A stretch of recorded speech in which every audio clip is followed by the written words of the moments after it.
eu fiquei muito impactado pela Geórgia do Sul, porque na época ainda era possível ir nas bases abandonadas, e tem que imaginar cidades, né, cidades fantasmas, em que você pode entrar no hospital, você pode entrar no cinema, no que era o cinema, né, sei lá, nos refeitórios, nos banheiros, e tá tudo lá, tá tudo meio caído, às vezes tem uma foca lá dentro, alguma coisa assim, mas tá tudo lá. E como, imagina você criança caminhando por essas cidades. Olá, sejam muito bem-vindos ao Maré Sonora, o podcast que você navega por conversas muito inspiradoras. Eu sou Marina Guedes e hoje apresento a continuação da série com o velejador Igor Belli. Na semana passada, ele compartilhou um pouco sobre sua infância no continente gelado, na companhia de seus pais, os franceses Oleg e Sophie. Como pouquíssimas pessoas, o Igor já foi diversas vezes à Antártica e hoje é capitão do monocasco Kotiki, barco de sua família que é referência nas navegações polares. A minha sugestão é que, caso você não tenha ouvido o primeiro episódio, faça isso antes de conferir esse que começa agora. Sobre uma questão técnica, você fez uma modificação no Kotiki, na redução de um dos mastros. Por que você decidiu fazer isso? O que te levou a essa mudança?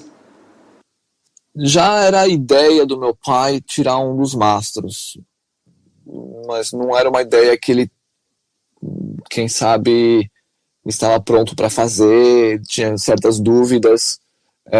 Eu, um pouco, quem sabe, inconscientemente, falando, vamos tirar, se não funcionar a gente põe de volta, sabe, alguma coisa assim, ou com excesso de energia, ou excesso de tempo sem nada para fazer.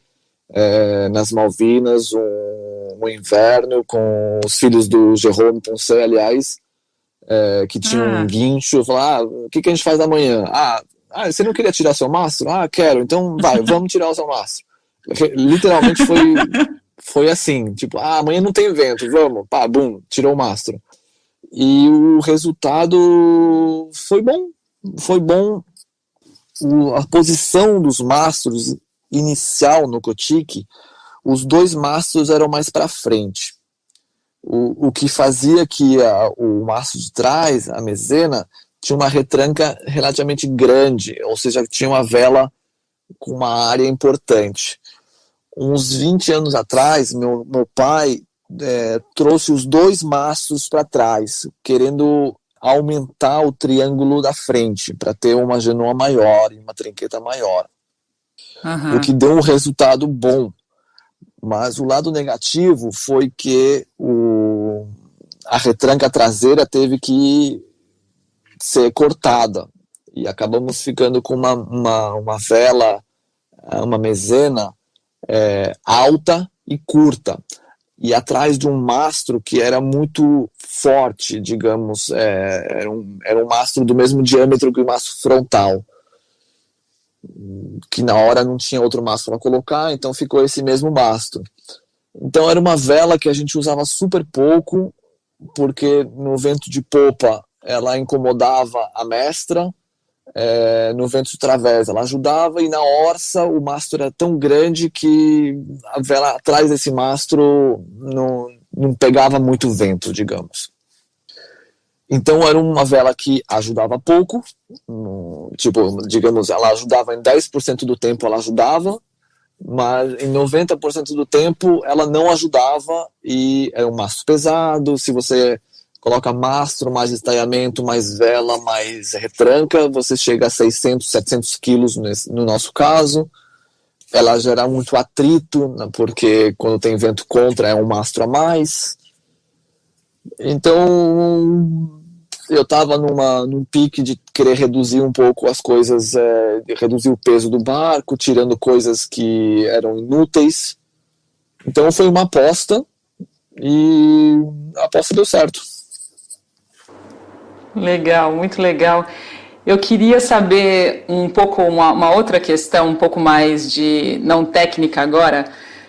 Quando a gente fala, em mudanças climáticas, em percepção das mudanças ambientais em geral, um dos desafios é justamente porque, para se falar em mudanças climáticas, é preciso um intervalo de décadas, de observações, assim. Então, muita gente fala que vai para um lugar, mas não teve a chance de voltar num período longo de tempo.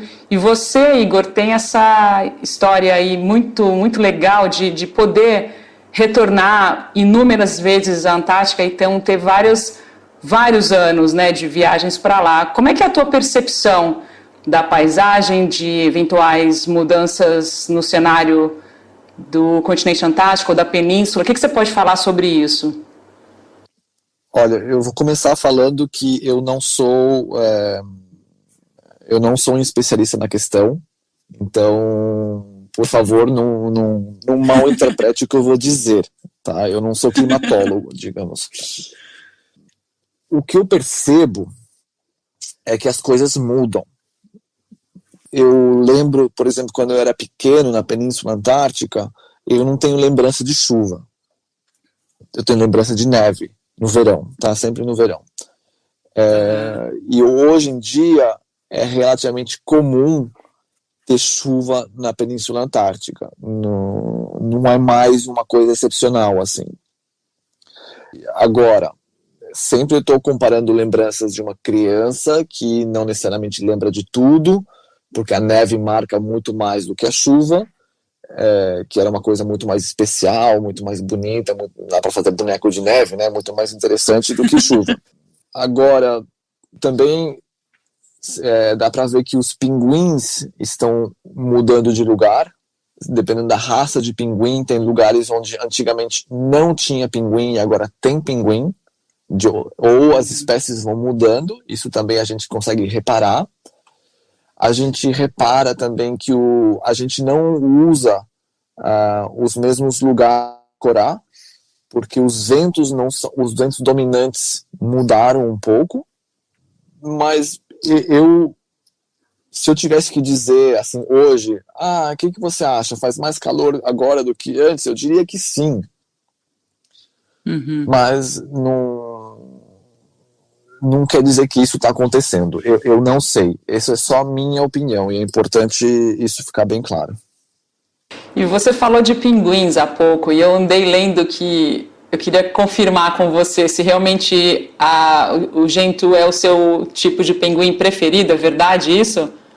Sim, totalmente. Ele é o mais sociável, o mais legal, digamos.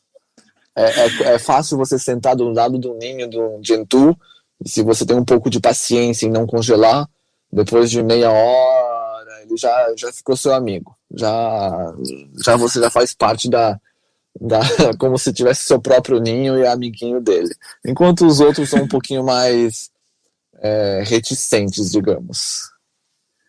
Eu te falei por e-mail já que um dos meus sonhos é ir para a Geórgia do Sul, né? Inclusive foi essa razão que me fez enviar um e-mail para você, por recomendação do Fábio Tosi, querido Fábio Tosi, que passou aqui pelo Maré Sonora também há alguns meses. Ele falou super bem de você.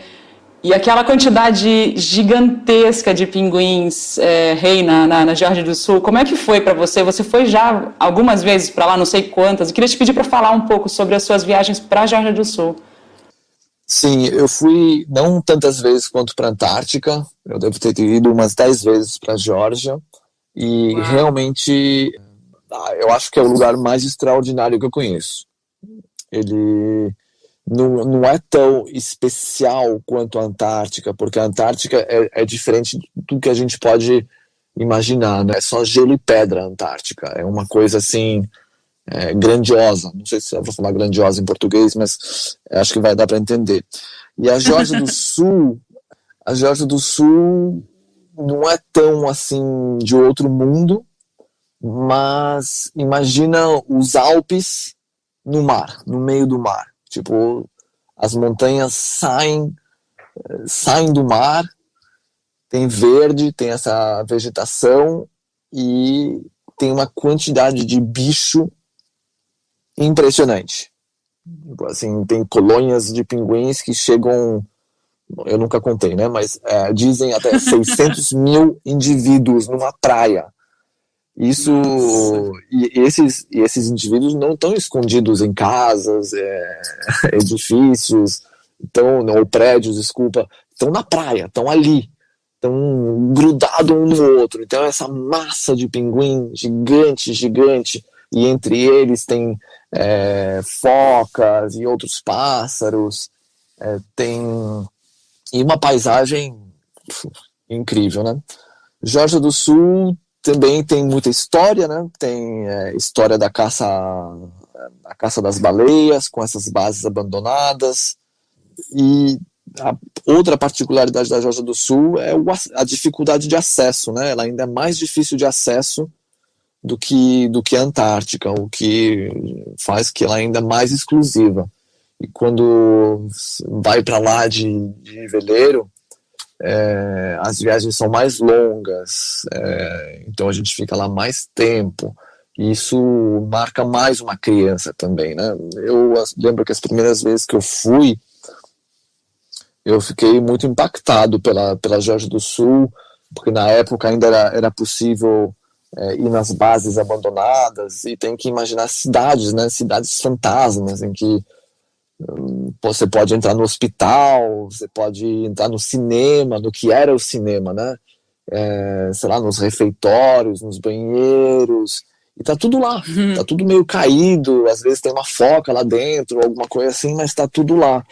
E imagina você criança caminhando por essas cidades, imagina todas as coisas que podem passar pela sua cabeça, de fantasmas, ou qualquer coisa, né? E com os filhos do Jerome, que tem mais ou menos a minha idade, a gente tinha um sistema de trilhos para trenzinho, que eles transportavam as coisas com os trenzinhos. E esses trilhos existem, esses trenzinhos também existem, os trilhos ficavam cobertos de areia e coisa assim, então a gente passava horas e horas limpando os trilhos. Nossa. E depois a gente corria pela cidade empurrando os nossos carrinhos de trem, assim, um trenzinho. E esses trenzinhos iam os cais também, então em cima da água, entrava nas casas. E felizmente ou infelizmente para mim, essas bases hoje são proibidas de acesso. Virou até um crime, né? Porque como é um país, eles têm as próprias leis dele. É crime ir nessas bases. Então, infelizmente, não dá mais. E isso, para mim, é uma pena, porque são grandes lembranças da minha infância.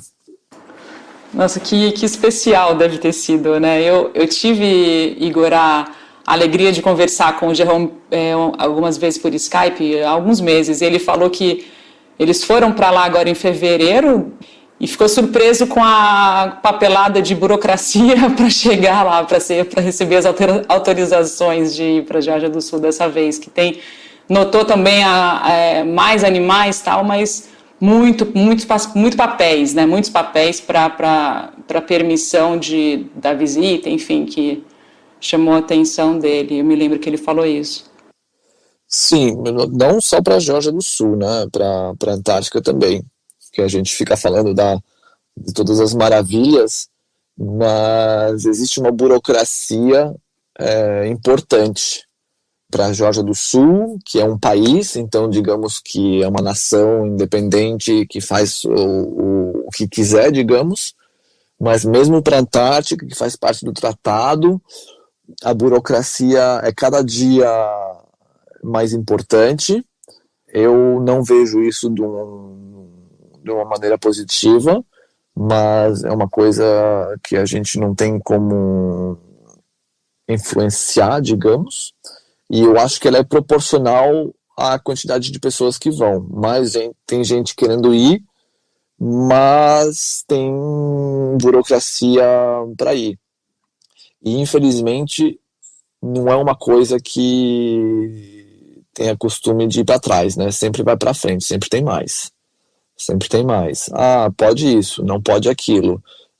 Não, agora para ir tem que ter o casco pintado de vermelho. Ah, não, mas agora a gente viu que o vermelho é muito agressivo para os pinguins, então agora você tem que pintar seu casco de amarelo. Eu estou exagerando, mas estou dando assim tentando explicar, dar meu ponto de vista sobre o fato de que essa burocracia, ela é muitas vezes completamente ridícula.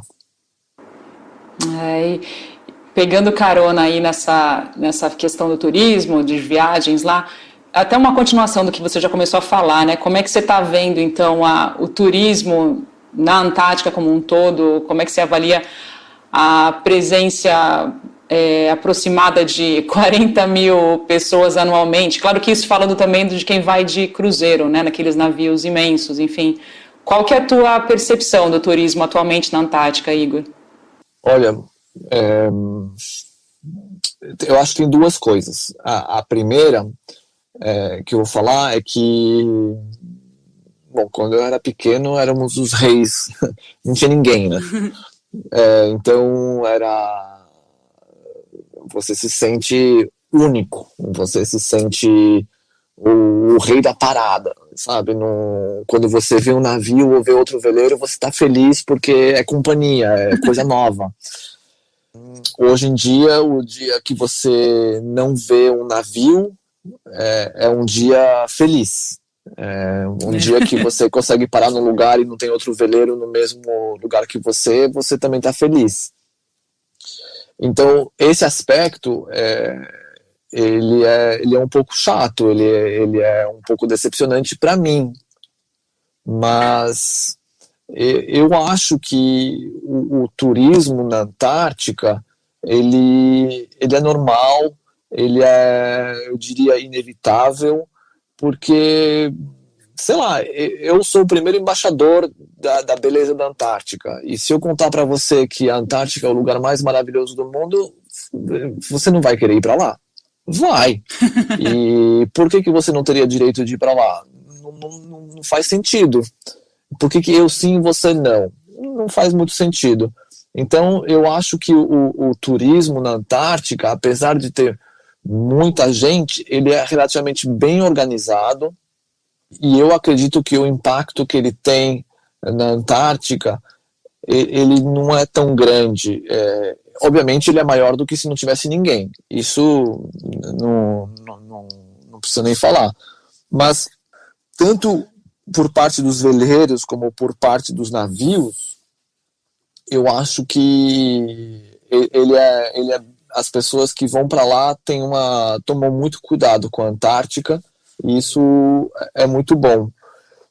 Existem tensões, obviamente, entre os veleiros e os barcos grandes, porque não é o mesmo tipo de charter para a Antártica, uns não gostam dos outros, uns denunciam os outros porque estão fazendo coisas que não deveriam estar fazendo, mas são tensões, quem sabe, um pouco inevitáveis e não tão importantes. Cada um, apesar delas existirem, todos trabalham felizes, e não sei se felizes, né, mas todos têm bastante trabalho e muita gente vive disso. Agora, essas duas últimas temporadas, essa última temporada e a próxima, que está chegando agora, são boas para a Antártica, né? Porque o ano passado, acho que foram 5 veleiros para a Antártica e nenhum navio comercial. Então, agora os cientistas vão poder dizer, quem sabe, se eles viram alguma diferença nos animais entre anos atrás e esse último ano, pelo menos, né? Vamos poder dizer com mais certeza se existia algum impacto ou não. A gente conhece um casal em comum, né? Que inclusive você encontrou com eles nessa sua última viagem para lá, a bordo do Orion, a Christine e o Yves. Eu achei muito legal quando eu fiquei sabendo que vocês se encontraram. Como é que foi, Igor, esse encontro? Como é que rolou essa aproximação com eles? Bom, o Yves e a Christine já conheciam meus pais. Eu já tinha encontrado com eles, mas realmente não lembrava deles. Mas eles já tinham encontrado os meus pais 2 ou 3 vezes. Inclusive o Yves, ele foi para a Antártica eu diria uns 10 anos atrás, a bordo de outro veleiro, e tinham reencontrado os meus pais nesse momento. E o Orion, o veleiro dele, estava aqui em Porto Williams no inverno passado, e o Yves ficou sabendo através de algum amigo em comum que eu estava preparando uma viagem para a Antártica em janeiro e que alguns amigos iam chegar inclusive o João Paulo, iam chegar de fora do Chile, entrar no Chile e ir para a Antártica comigo. Então ele falou, opa, tem a possibilidade de entrar no Chile, eu também quero. Estava nos planos deles ir para a Antártica, então ele entrou em contato comigo e falou, eu sou o Iva. E eu, quem é o Iva? Sabe?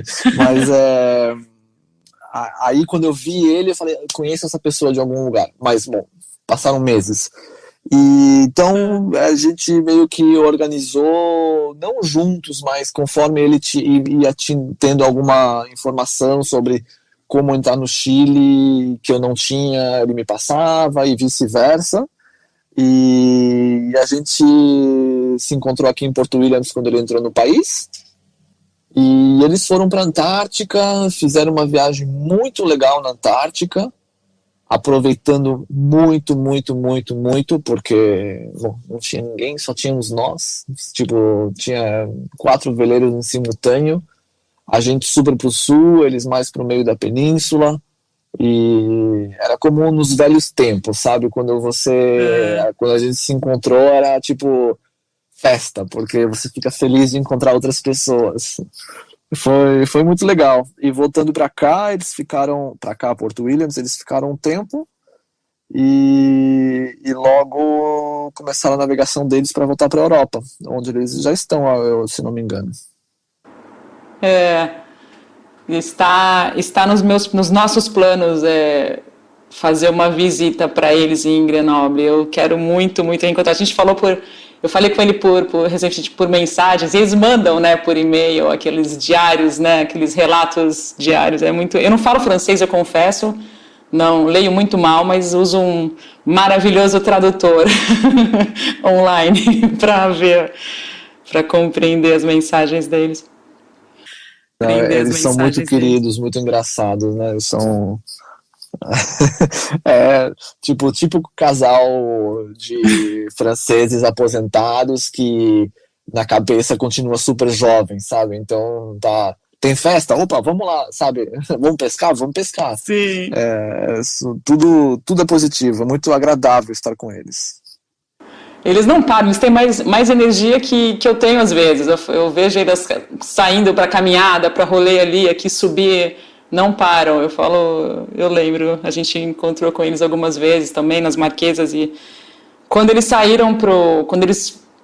iriam atravessar o Pacífico no sentido contrário, né, voltando para a América do Sul, nós nos vimos pela última vez na Nova Zelândia, então foi meio que despedida lá. Foi muito legal. Não, eles são nota 10. Muito obrigada por prestigiar o Maré Sonora. Agradeço também aos apoiadores que são fundamentais para que esse projeto siga inspirando muitas e muitas pessoas. O Maré Sonora é um oferecimento do Café do Luiz, o café que celebra a amizade e os bons momentos. Encomende o seu de qualquer lugar do Brasil através do perfil no Instagram, @Café do Luiz. Aos ouvintes de Floripa também podem pedir deliciosos bolos caseiros. Confira tudo por lá. Só não se esqueça que o Café do Luiz se escreve com Z. E se você gostou desse episódio e quer nos ajudar, é muito fácil. Basta doar a quantia que puder por meio de transferência bancária para nossa chave Pix, que é a seguinte: podcastmariasonora@gmail.com. O seu apoio será muito importante para nos ajudar a cobrir todos os gastos necessários à produção do podcast. Eu volto na próxima segunda-feira com a parte final da série com o velejador Igor Belli. Até lá, tenha uma ótima semana e bons ventos!